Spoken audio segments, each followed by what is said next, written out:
Bueno, una nueva emisión de la Ciudad de los Poetas. Llegamos desde la mano de la Fundación Argentina para la Poesía y a este maravilloso lugar, un espacio de Buenos Aires, un espacio de todos, que es la Botica del Ángel. Desde aquí estamos muy conmovidos porque Eduardo Vergara Leumann ha hecho un recorrido, una integración, diría una armonización de las artes, que es lo que nosotros venimos intentando cada uno desde su más hondo lugar y queremos abrazarle a las artes a partir siempre del gesto poético. Y en este lugar sentimos, en este espacio maravilloso teatral de letras, con una decoración que era única, porque realmente un artista tan completo como Eduardo Vergara Leumann ha podido lograr, y además que esta conservación, ese testamento, hasta en eso fue cuidadoso, que lo ha dejado en manos de gente como la Universidad del Salvador, la USAL, y que está impecable. Impecable. Lo estamos recorriendo realmente con cierta religiosidad o espiritualidad, sensaciones, sensorial. Es un lugar mágico. Realmente invitamos a todos nuestros amigos quienes nos reciban a no dejar de pasar. No se lo pueden perder. Y a quienes lleguen desde el exterior, por supuesto, también tienen que pasar por la Botica del Ángel. Bueno, dicho todo esto, vamos a nuestra Ciudad de los Poetas con dos invitados que tienen tanto que ver también con todas estas artes que estamos hablando. Desde Ana Guillot, profesora en letras. ¿Cómo estás, Ana? No, Feliz. Doctora en letras. No, profesora. Profesora en letras. Sí, no, el doctor está en casa, pero... Bueno, muy bien. Bueno, Ana Guillot, y nos Profesora acompaña en también letras. Rubén Balseiro, queridísimo amigo de las artes, antropólogo, además de, por supuesto, poetas ambos. Y lo que quería decir es que también Rubén transitó algo así como 8 o 10 años por la Fundación Argentina para la Poesía, nuestra institución, y ha sido secretario también. ¿No? Empezó como vocal y luego tuvo la secretaría. Y ya sabes, Rubén, desde la Fundación uno se propone, a veces puede darle continuidad, otras no, pero nosotros estamos por ese camino. Y Ana, con sus talleres, sí. ¿Cómo es el nombre de tu taller? Tangerina. Tangerina. Mi taller se llama Tangerina porque yo tenía un abuelo andaluz que me había contado que había estado en Tánger y bueno, de ahí empezó a resonar. Y después uno de mis grupos, yo no me acuerdo si para mi cumpleaños o para el Día del Maestro, no sé, son adultos, ¿no? Pero se vinieron con un mandarino, así chiquito, y entonces tenía que ser tangerino el lugar y es tangerino. Qué bueno. Ahí quedó, esa divino. Reinvención del lenguaje, ¿no? Sí, divino. Bueno, precisamente por esas razones que los hemos invitado a ambos, porque si es algo que muy visible, muy notable en ustedes, es este interés de la poesía abierta al lenguaje de los jóvenes, a esa investigación. Ustedes permanentemente investigan a ver qué ocurre con los jóvenes, porque todos abrevamos de alguna manera de la generación del 40. Sí, no sé, si querés, Rubén, decir, porque vos sos el que en toda reunión y en todos los barcitos... Es verdad, es verdad. Tu preocupación, porque es realmente una preocupación y una ocupación, te estás ocupando. Creo que parte de la función nuestra debería ser un poco educar, al margen del rol de profesor en una escuela, educar en nuestras relaciones. Y creo que los jóvenes están como bastante desorientados en este momento. Nosotros, como bien decías, teníamos como de dónde abrevar, ¿no? Y la generación del 40, algunos de la generación del 50, que fueron grandes amigos nuestros con el correr de los años, fueron donde nos alimentamos. Hoy los chicos no tienen esos referentes y los desconocen también. Entonces me parece que es una tarea nuestra poder acercarnos a mostrar cosas, Pero para eso necesitamos nosotros también cambiar algunas cosas y entender que los chicos ven un mundo distinto al que veíamos nosotros o al que vemos nosotros. Y eso implica un acercamiento a ellos, no estar en un pedestal en donde tenemos que estar esperando que se acerquen a nosotros, digamos, ¿no? Ahora, ¿a vos quién te acercó? Porque vamos a Primero tenemos transitar que ese entender que camino. eran épocas distintas. O sea, cuando yo era joven, cuando era chico no había televisión. Cuando era joven no había internet, no había nada que se le pareciese. O sea, en realidad el contacto era a través de un libro, era la lectura. Yo me acerqué a Antonio Requeni, fue como mi maestro, digamos, y él me hizo conocer a un montón de gente. Después entré a la fundación y la fundación ya fue la gran apertura a poder conocer prácticamente a todos los poetas importantes que había en la Argentina. Pero los chicos, insisto, no tienen esos referentes y no saben a quién acercarse tampoco. Tampoco son muy ávidos de lectura, no leen mucho. Vos que trabajás mucho con chicos de adolescentes, ¿no? No, yo no trabajo con adolescentes. En realidad mis talleres son de adultos. No, pero cuando vas a las escuelas. Ocasionalmente, claro, pero voy por el libro gordo, que habla más de los cuentos maravillosos, que no dejan de ser igual poesía A ver, pura. Porque lo nombraste libro gordo, a ver por qué. Bueno, buscando el final ¿Cuántas feliz. páginas tiene? Qué 500 y maravilla. pico. Esto es un Buscando el estudio final simbólico de los cuentos maravillosos, Rapunzel, Cenicienta, entrando por el símbolo. Y a veces me contratan de colegios. Ahora, por ejemplo, saben que esta mañana estuve justo en uno y fue una sorpresa muy grata porque yo vi que leen un montón en el fondo, por lo menos en ese colegio. Ahora, es cierto que no poesía. La mayor parte de las lecturas no son poesía y la poesía, desde mi punto de vista, ya era bastante aburrida cuando íbamos nosotros al colegio porque se elegía con rimas, se elegía una poesía.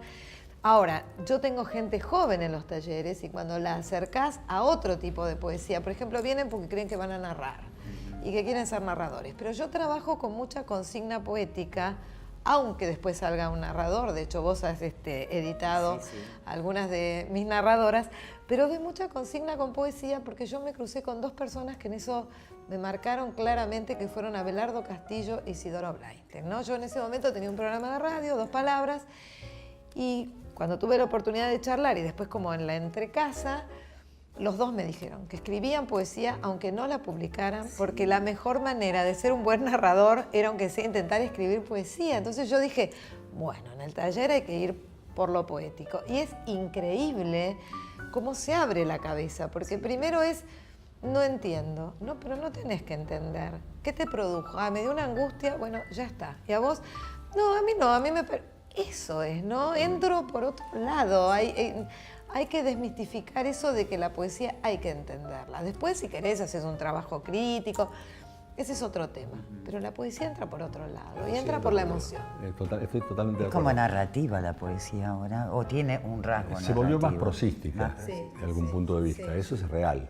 Pero porque también es real que se ha reducido el vocabulario de la gente, que a veces cuando vos abordás metáforas un poco complejas, la gente no las entiende o no puede llegar a esas Eso, metáforas. ¿qué es la metáfora? Claro. Entonces hay un poco que repensar la poesía, ¿no? Yo lo que creo que por ahí la poesía nuestra, y esto lo digo siempre y me gano bastantes enemigos, se ha quedado un poco estancada en lo que las generaciones del 40 al 60 han marcado, y seguimos escribiendo bastante parecidos en un mundo que cambia a velocidades siderales, y nosotros seguimos con una poética que es, a mi entender, y hablo de la mía propia, es un poco vieja. No sé si se puede aplicar el término viejo a la poesía. Pero vos has como renovado el lenguaje, o sea, Trato. tu modo de poetizar, digamos. Trato, pero bueno, no sé si lo logro. Ya sí lo lográs. Cuando hablas con los chicos, ¿no? Por ejemplo, vos decís que en la escuela leen, pero cuando vos hablas con los poetas jóvenes, ¿no? Algunos de los que nosotros conocemos, y le preguntás por ahí por un poeta relevante, importante. El otro día me pasó en una reunión, yo hablé de Montale y no conocían a Montale. Sí, es verdad. Entonces, eso es lo que me llama la atención. Pero ¿quién los acerca a Montale? Eso es lo difícil, ¿no? El colegio Claro, el colegio no. Me parece que no te viabiliza eso, ¿no? Y bueno, habría que hablar también más hondo de si hay crisis o no hay crisis, y quiero No, no decirles, tiene ¿y que cómo ver. está la educación? No, No por ahí tiene que ver con la porque el crisis, me maestro se parece. forma realmente.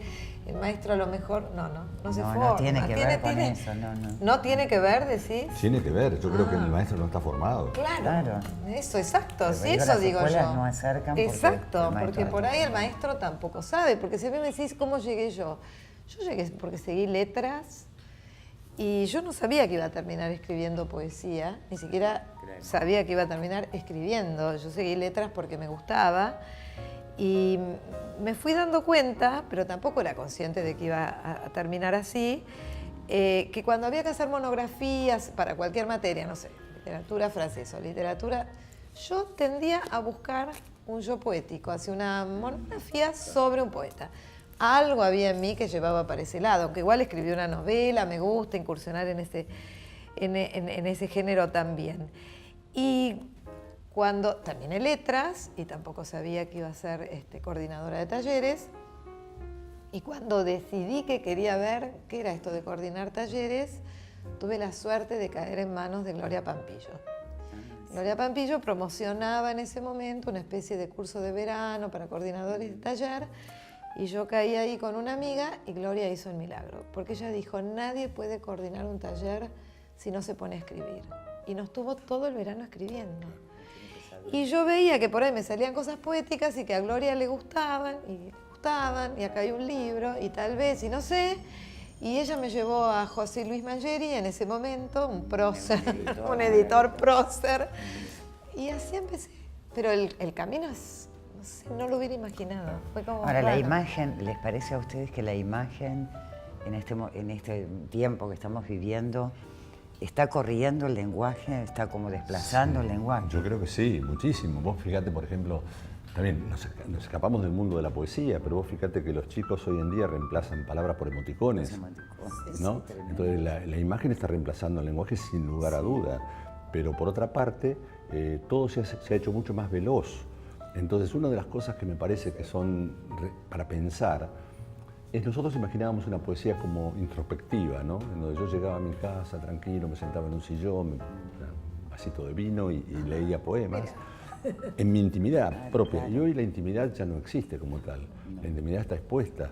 Una cámara web que te muestra todo a través de las páginas, de las páginas virtuales que hay en Internet.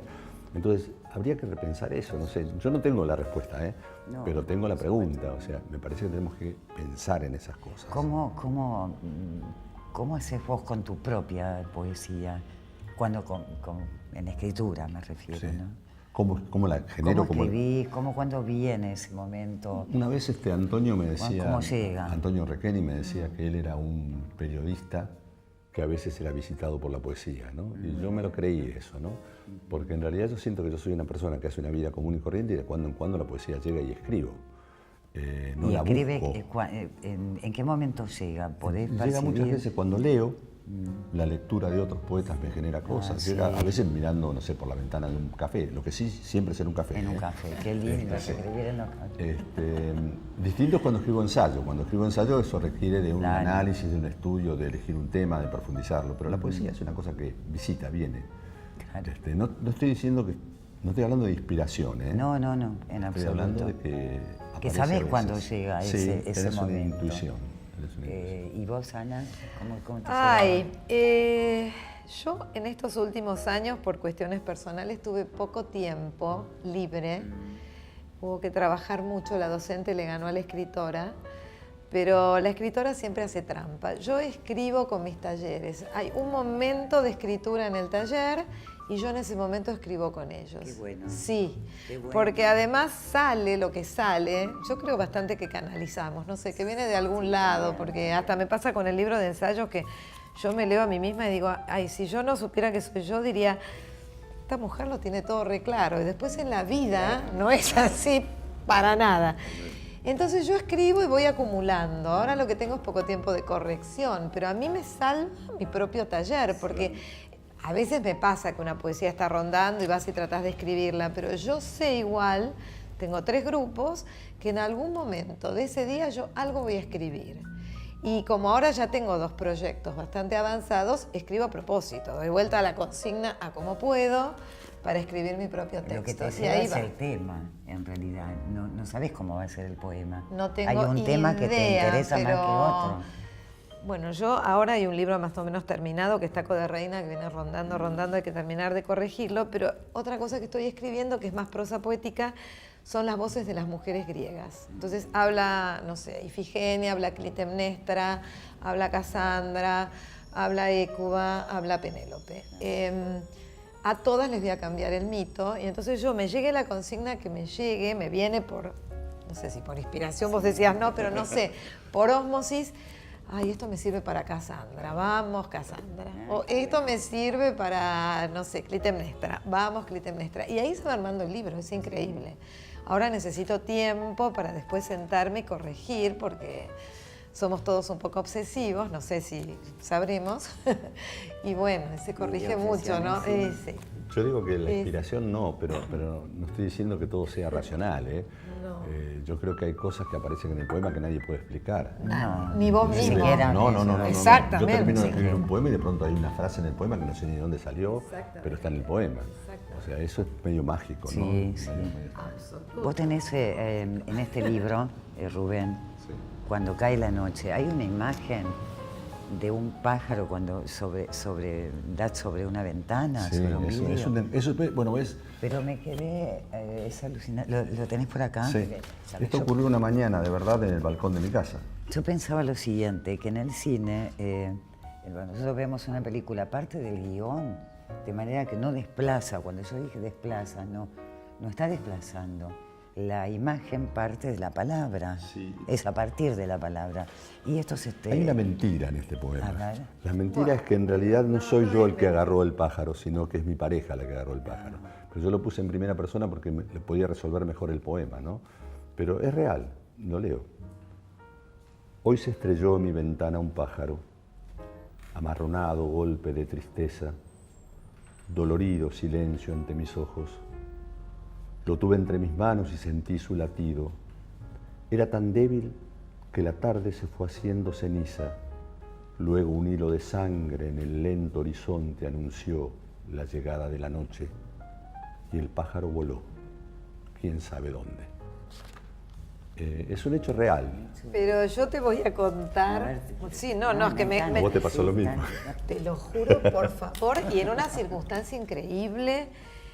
Mi papá se había muerto haría 2 meses y yo le dije, ay, pa, dame una señal, qué sé yo. Bueno, al otro día siento pic en la ventana y se había caído un colibrí. Yo tengo un balconcito también en la ventana, el colibrí ahí. En ese momento escucho que la persona que me ayuda hace muchos años, yo creo que estoy acá porque Consuelo está en mi vida, viene un rato, pero quiero decir, ese rato es fundamental. Consu, le digo, vení por favor, que me parece que hay un pájaro caído acá. Bueno, lo agarré yo también entre mis manos y cuando lo tuve empecé a decirle, te lo juro, ay, pobrecito, ¿qué te pasó? ¿Qué te pasó? Tú revivió, se metió en el dormitorio y le digo, Consuelo, sonamos, porque ahora, ¿cómo me lo saco de acá? ¿Qué lo voy a sacar a cómo? Te juro que es verdad, se puso así en el vértice de la cortina y yo dije, ahora peor, porque no iba a salir con una toalla. ¿Qué hacemos con este pájaro? Lo agarré de nuevo, pero te lo juro por cada uno de mis nietos. Es como si él hubiera reconocido una mano que lo salvó, ¿viste? Que lo reanimó. Lo puse en el borde del balcón y le dije, bueno, ahora volá. Y le dije, Consuelo, era mi papá, déjame de hinchar. Era mi papá. Es una enorme casualidad, Sí, pero sí, yo sí, creo sí. en Yo la creo, magia. yo creo en eso, sí. Te juro que es así, tengo testigos, por suerte. Está Consuelo, porque después se lo contaba a mis hijos y mi hijo me decía, es increíble, mamá, sí, será increíble, pero Sí, lo son cosas que creo, pasan, Rubén, es porque así. pasó. Qué maravilloso. Son cosas qué que no se pueden explicar a Qué veces. señal. ¿Y vos tenés para leerlo? Yo no hice un poema de eso, pero yo como me dedico a los cuentos maravillosos y a las coronas, te puedo leer el de la corona, en este lindísimo libro que hicimos juntas, que dice, elegir podría ser la manera de llevar la corona con el cabello suelto y sin que pese, traspasar el espejo y entender el revés, para que venga por detrás de la bruma la imagen. Cuando sea de día, habrá de despertar en una jaula abierta como una oruga a punto de lanzar su flecha sobre la hoja fresca, del almendro. Bueno, hay ¿Viste? que ¿Te das coronarse, cuenta? ¿no? O sea, Justo la jaula. no hay rima, Justo la jaula. no hay rima, hay música. Hay música. Sí, Hay música, claro. la música es diría que es la respiración del poeta. ¿Están de acuerdo ustedes con eso? Sí, sí, absolutamente. Yo como editora, Enrique digo. Puccia decía, él hacía cortes raros a veces. sí, Y totalmente. yo una vez le pregunté por qué. Saer en su, Sí, en su totalmente. narrativa. Porque yo lo respiro así, me Claro, decía. Y totalmente, sí, eso sí. totalmente. Ahora, yo me quedé con algo de la imagen. Voy a traer una idea a la mesa. Vos decís que prima la imagen y yo creo lo mismo. Ahora, qué interesante sería desvestirle la imagen. Si esos chicos trabajan con la imagen, que cada uno diga, no, eso es un trabajo de taller que haría y haré. Bueno, a ver, tengamos esta imagen, pero no una imagen, un cuadro, no, la imagen que ellos manejan, esta dinámica, esto que vos decís, ponelo en palabras, a ver qué palabras, es decir, como darle vuelta, ¿no? Es decir, si yo no voy con la palabra la imagen y lo que me viene es la imagen, ¿por qué no decirles que verbalicen la imagen? Ahí hay un trabajo, me parece. Hay un trabajo interesante. Y como para llevarlos a ver, bueno, ¿cómo lo contarías? ¿Con qué palabras lo contarías? ¿Qué ritmo le pondrías a esta imagen? Ahí me sale la tallerina. Acá aparece el problema de vuelta, ¿no? De qué vocabulario tenés. Cuando uno se comunica, cuando estamos hablando nosotros, lo primero que hacemos es una transformación de idea a palabra. Sí, sí, sí. ¿no? Y esa transformación de idea a palabra no siempre se logra si yo no tengo las palabras adecuadas. Obviamente. Entonces a veces es difícil para un chico, Sí. inclusive poder bajar eso a palabra, porque la foto está, pero no sé cómo contarla. Pero por ahí se lo Pero puedes ir como ejercicio mejorando, ¿no? sí, sin Porque es duda. como los abdominales. Un Sin día duda. tuviste después la panza chata. Yo nunca tuve. Bueno, no sé. Pero digo, si vos le decís, sí, está bueno, pero poneme otra palabra. Y ponele una palabra que denote oscuridad. Y lo vas llevando, yo creo que se podría. Lleva tiempo, ¿eh? Me parece que estaría Pero es bueno. también mi experiencia en los talleres, porque empiezan contando muy por ahí, desde uno, no siempre, o el verbo muy conjugado y entonces el poema muy pesado, y después nos damos cuenta de que en la narrativa no hay que usar gerundios, pero en la poesía podemos, o el infinitivo cumple otro rol. Algunos dicen que no Algunos podemos. dicen que no, yo me quedé Algunos pensando lo dicen que mismo. no, yo lo sé, pero bueno. Una pregunta que les quiero hacer, que en este hoy que transitamos, tan difícil, por cierto, tan complejo, ¿cómo hace cada uno para conectarse con sus amigos, con sus propios, con su interioridad sería? ¿Qué pasa con lo interior, con ese mundo interior? ¿Te toca lo caótico, no te toca? ¿Te invade, no te invade? Para la... ¿Yo? Dale. Yo tengo yo soy casi un esquizofrénico en algún punto de vista, ¿no? Porque en realidad yo trabajo en un ámbito que no tiene nada que ver con la literatura. Vos trabajás en el mundo de la literatura, Sí. entre comillas, ¿no? Sí, sí. Pero yo trabajo en empresas, no tiene nada que ver con la literatura. Entonces yo tengo que como desenchufar sacarme un chip y poner el otro. Lo hago considerablemente Buen bien, ejercicio. lo hago bien, pero mi ámbito de referencia, mi intimidad, para mí, para leer, por ejemplo, es los ratos en donde no trabajo, como me desconecto bien, lo puedo hacer. Y después es encontrarme con mis amigos, charlar con vos, con Norberto, con Osvaldo, Hace tiempo, en los espacios de algún café literario donde nos reunimos siempre y ahí podemos charlar. Pero no es, y acá vuelvo a los chicos, por medio del celular, por ejemplo, el WhatsApp. Ah, claro. ¿No? Por ejemplo, con Norberto Barleán y con Osvaldo Rossi tenemos un grupito, Sí, claro. un grupo de WhatsApp, y cuando nos mandamos un WhatsApp nos vemos mañana en el bar de siempre a tal hora. Chao, listo, se terminó. No hay gran comunicación a través del WhatsApp. Los chicos hoy tienen un manejo muy grande de eso y la comunicación, el cara a cara personal ha quedado bastante de lado. La comunicación es mucho por otra vía. Entonces eso hace distinto todo, ¿no? ¿Y vos, Ana? Bueno, yo vivo rodeada de palabras. Tengo la suerte, como decís vos, de que en realidad yo estoy siempre, aún cuando soy docente, rodeada de palabras. Obvio que todo nos toca y obvio que en los momentos difíciles la conexión se hace más compleja. A mí me salva bastante. Yo necesito trabajarme interiormente porque si no, no la paso bien en el mundo. Entonces trato, por ejemplo, me gusta meditar, medito mucho menos de lo que me haría bien, pero medito o busco ese momento de tranquilidad, trato como de pulir, y ahí es donde me conecto. Y Bueno, yo fui hija única, así que tengo un gran vicio también por la soledad. Me encanta estar con amigos y tengo muy buenos amigos. Pero yo estoy muy rodeada también de cursos de gente de muy hacia afuera. Entonces el momento de estar sola y yo conecto. Entonces cuando tengo ratos de trabajo informal, como digo yo, que no estoy ante un grupo y estoy con la computadora y aunque esté corrigiendo un libro de otro, y yo estoy ahí en conexión, percibiendo que siento, más bien te diría que demasiado, ¿no? Por momentos creo que tendría que soltarme un poco más. Pero ese contacto no me cuesta hacerlo. Lo que me cuesta es después darme cuenta cómo estoy y vivir todo lo feliz que quisiera, que eso es imposible también, ¿no? Bueno, y el conflicto humano es el conflicto obvio, humano. sería la armonización. Diría. Exacto, eso Eso es lo que una nos muy buena presenta palabra. Vergara Leumann aquí, es lo que todos creo que decíamos Eso es para... una muy buena palabra. A mí me gustaría cerrar este espacio con un poema que cada uno lea. Vale. Y se lo deje a la gente que está habitando esta ciudad que nos hemos propuesto considerar más allá de la afuera. Esta es una ciudad de los poetas.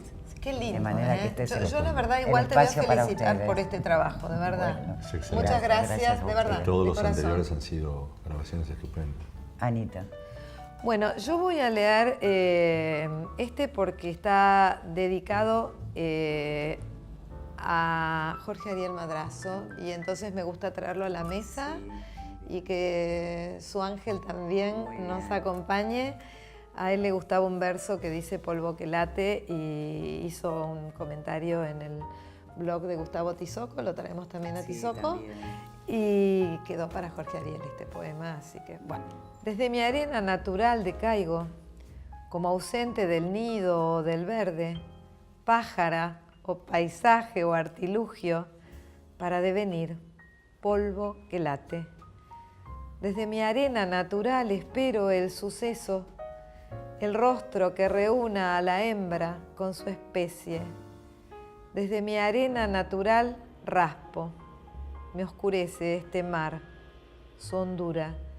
Desde mi arena natural me esparzo, caracolo casa que me llevo a cuestas, playa en donde el agua se vuelve a correr hacia su océano. Para Jorge Ariel Madrazo, in memoriam.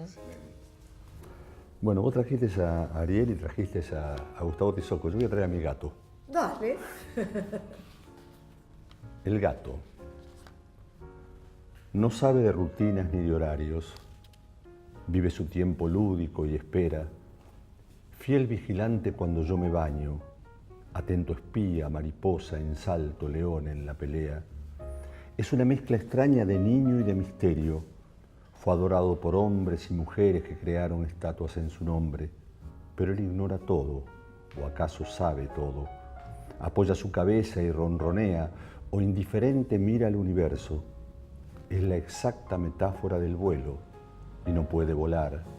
Es la exacta metáfora del viento, pero vive encerrado en una casa.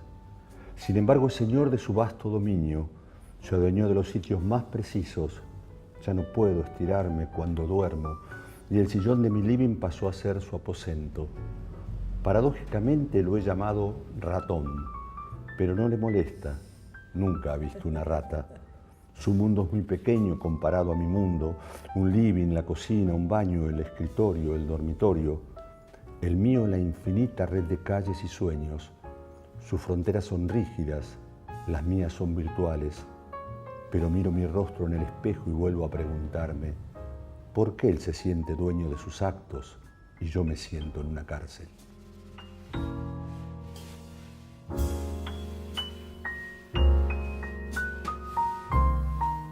Bueno, amigos, amparados por la poesía, angelados por este hermoso lugar, nos vamos yendo, nos quedamos con este asomo de luz y de esperanza que nos trae la Botica del Ángel y toda la poesía y todo lo que ustedes nos han entregado. ¿Se sintieron bien? Súper cómodos, te agradecemos muchísimo. Placer total. No, era mutuo. Estábamos de acuerdo en Precioso. que íbamos a agradecer. Bueno, yo tengo un saludo, que es darnos las manos. Nos la ¿Puedo? damos. Ya. Ahí. Dale, Nos vamos.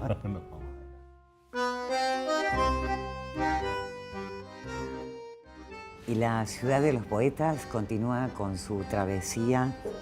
En este caso nos vamos a la provincia de La Pampa con Antonio Requeni, quien además tuvo que ver con esta travesía de Olga Orozco en una conversación con Gloria Alcorta, y que los has coordinado. A ver, contanos. Sí, bueno, Gloria Alcorta era muy amiga de Olga Orozco y las dos iniciaron una serie de conversaciones con la idea de hacer un libro. Pero en determinado momento se dieron cuenta que hacía falta un coordinador. Y me llamaron y me dijeron si yo quería coordinar las conversaciones. Y bueno, y las coordiné. El título Travesías lo puso Olga Orozco. Nos reuníamos en su casa, en la calle Arenales, poníamos una mesa, el grabador en el medio, fijábamos algún tema, algunos temas, después nos íbamos por las ramas, por supuesto, como siempre, y hablábamos. Y bueno, y eso después se desgrabó y se hizo este libro, que en realidad se agotó en 3 meses, de libro de conversaciones con Olga y con Gloria Alcorta.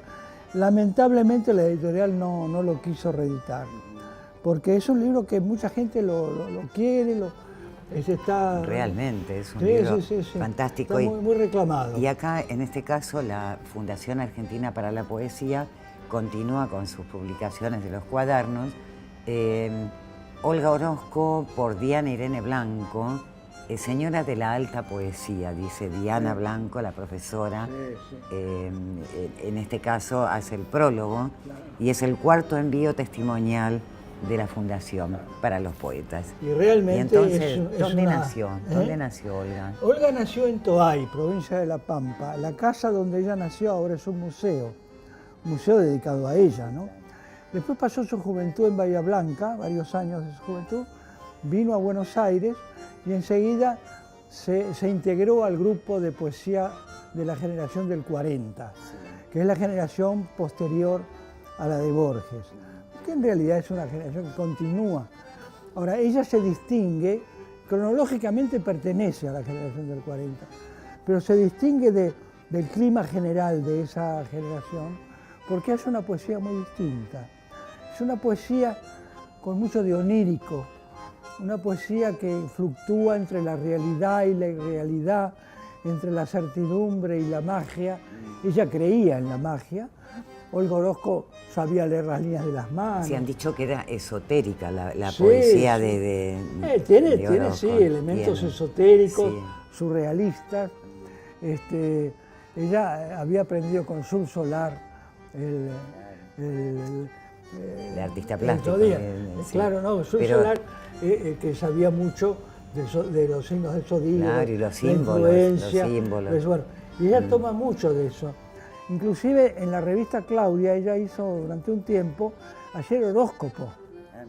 Tanto así que como hacía el horóscopo, la llamaban Olga Horóscopo. Bueno, y me acuerdo que una vez se tomó vacaciones y otro escritor hizo el horóscopo en lugar de ella. Claro, él lo que hacía era copiar del año anterior el horóscopo del día. Y cuando ella volvió se enojó tanto, porque dijo, ¿cómo vos no entendés? Porque ella creía absolutamente... Sí, por supuesto, tenía convicción. En los ritos de la magia, todo. Y eso está en su poesía. En la poesía, además, hay un tema fundamental que es la muerte. Tiene un libro que se titula Las muertes. El primer libro es Desde lejos, publicado en 1940, que publicó Losada. Y después tiene libros de prosa también. La oscuridad es otro sol, pero es un libro muy poético, de cuentos así. Era una mujer encantadora, de una gran sabiduría. Yo me acuerdo que en aquellas conversaciones que hacíamos en su casa, en la charla así corriente, ella decía cosas al pasar, que después al desgrabarlas nos dimos cuenta que eran de una gran profundidad. Era una mujer que decía cosas profundas, una mujer de una gran inteligencia, una gran lucidez, cantaba tangos, era una personalidad muy interesante, ¿no? Vos, con estas especies de entrevistas que estamos teniendo para la Ciudad de los Poetas, nos estás haciendo notar que había mucho mejor humor antes que lo que Sí, hay ahora. por supuesto. Había un Pero disfrute. la generación del 40 no tuvo tanto No humor. tanto, pero había un disfrute por la literatura, bueno, y no, un por compañerismo, Era una generación además Sí, muy culta, muy sí. formal, pero había surgido en una época menos feliz que la de los años 20. Fueron los años de la Guerra Mundial que ellos vivieron y todo. Son poetas más bien elegíacos, poetas más melancólicos. Amelia Biagioni tenía Amelia Biagioni conexión. viene después. Viene después. Gran Porque amiga, también gran amiga de esotérica. Olga Orozco. Gran Sí, amiga sí, de sí, Olga sí. Orozco también, pero empieza a publicar posteriormente, después de los años 50. En cambio, Olga Orozco, en el año 1940, publica su primer libro. 1940, su primer libro. Vivía en la calle Medrano, ella estuvo casada con un poeta bastante olvidado, Miguel Ángel Gómez, y en su casa de la calle Medrano cerca de Rivadavia, hacían sus tertulias los poetas del 40. Por ahí por donde están las violetas en este Cerca momento, de las muy violetas, cercano. enfrente de las violetas, Ah, mira, ¿no? ajá. Enfrente casi esquina Lesica, ahí tenía la casa ella. Y después, bueno, ella tuvo también una relación con Enrique Molina, que es un poeta que influye sobre ella. Son los dos poetas tal vez más interesantes de la generación del 40, ¿no? Qué bueno. Sí. Qué bueno tenerlos, traerlos, porque el Claro, recuerdo claro. hace que no Y mueran. Y ella gravitó mucho en la poesía de los jóvenes. Sí. Alejandra Pizarnik es una especie de ahijada. Para Alejandra, Olga era su segunda madre. Bueno, pero te iba a preguntar, pues, ¿sabes qué? Las líneas de Olga Sí. no era una poesía de economía, de palabras. No. Ella se Hace un verso largo, un verso tipo largo. versículo, Sí, pero rítmico, Sí. ¿no? Con música, hay una música interior. sí. No es la música del poema clásico, ¿no? El endecasílabo, el alejandrino, pero sin embargo es un poema, es verso libre, pero libre con un gran ritmo, con Sí. una melodía, una armonía. Y con una adjetivación bien Además, una ubicada. adjetivación. Sí, bien ubicada. Es una poesía muy original, muy lúcida, muy profunda. Y dice: yo, Olga Orozco, desde tu corazón digo a todos que muero. Amé la soledad, la heroica perduración de toda fe, el ocio donde crecen animales extraños y plantas fabulosas, la sombra de un gran tiempo que pasó entre misterios y entre alucinaciones, y también el pequeño temblor de las bujías en el anochecer. Mi historia está en mis manos y en las manos con que otros la tatuaron. De mi estadía quedan las magias y los ritos, unas fechas gastadas por el soplo de un despiadado amor, la humareda distante de la casa donde nunca estuvimos y unos gestos dispersos entre los gestos de otros que no me conocieron. Lo demás aún se cumple en el olvido. Qué bello. Es de una gran hermosura, de una gran calidad estética. Qué bello. De una gran calidad estética y además de una profundidad existencial. Sí, ¿no? sí, por supuesto. Todos eran existenciales en Sí, ese sí, tiempo. sí, claro, Conceptual, una Claro, poesía claro, conceptual. claro. Como la de Antonio Una gran Requelí. poeta. Vamos. Continuamos con nuestro camino. Es Muy maravilloso. bien, muy Gracias por estar.